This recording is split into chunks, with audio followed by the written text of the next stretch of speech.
Memang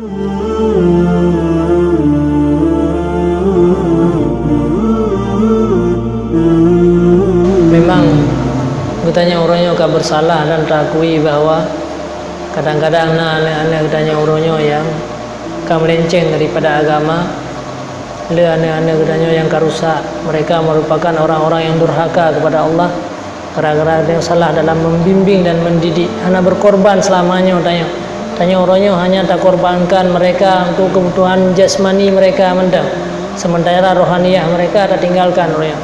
Menyebu hentam pernah tua ada tanya ada kepada ibu tapi sembayang anak pernah tanya menyebunya menyahitim pajuh tak seling dia tanya yang penting bunya berlupa dalam dada aja tapi ilmu itu tidak, sehingga tak pegah kadang-kadang dia tanya bahwa long kali long yubu tapi dukna berkorban tanya adanya nak lagi tak seling bu menambah anak tu tapi miatanya nak tak buat punya kesehatan menurut tercipta rohani haji juga akan tercipta. Cuman kadang-kadang itu merupakan alasan begitu yang long kaglah. Cuman apabila ini sudah terjadi dalam kalangan katanya yang selama ini gara-gara katanya lupa, yang selama ini gara-gara katanya hana perhatian katanya, maka bagaimana solusi bagi katanya orangnya? Jadi yang pertama sekali uronyo teka sadar katanya, yang pertama berjuang semampu mungkin katanya, menyamantangna keturunan katanya yang mantang ubud uronyo yang mantang mungkin dia katanya untuk perbaiki lagi gajurkan li agama mulai daripada 7 tahun 10 tahun sampai 15 tahun.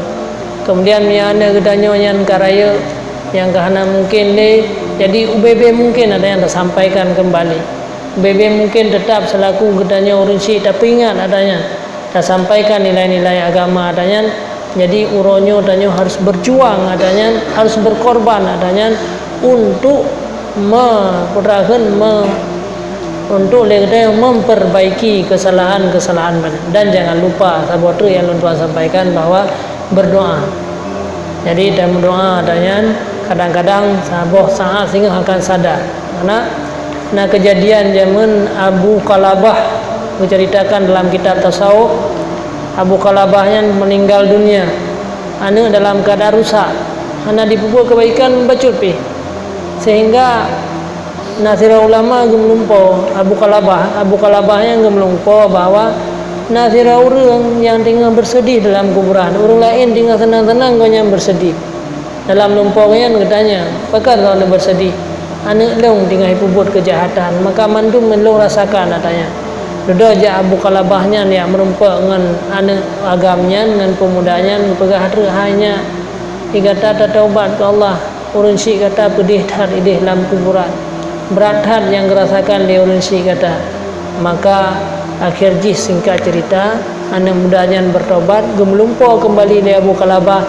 Orang yang muno selamanya susah dalam kuburan waktu kali kedua gonya lebih senang daripada yang lain. Jadi baik putus asa katanya rahman Allah lebih besar nyo sampai kam meninggal Allah matang nabi kebaikan.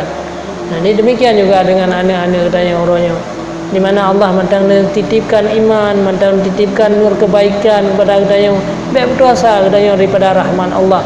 Jadi dalam siklap dengan doa katanya kadang-kadang bisa berubah anak katanya daripada keburukan menjadi kebaikan. Mungkin betlatan yang mantang yang bisa Tuhan sampaikan, mungkin zikir-zikir lebih dan kurang Tuhan lagi mah. Assalamualaikum warahmatullahi wabarakatuh.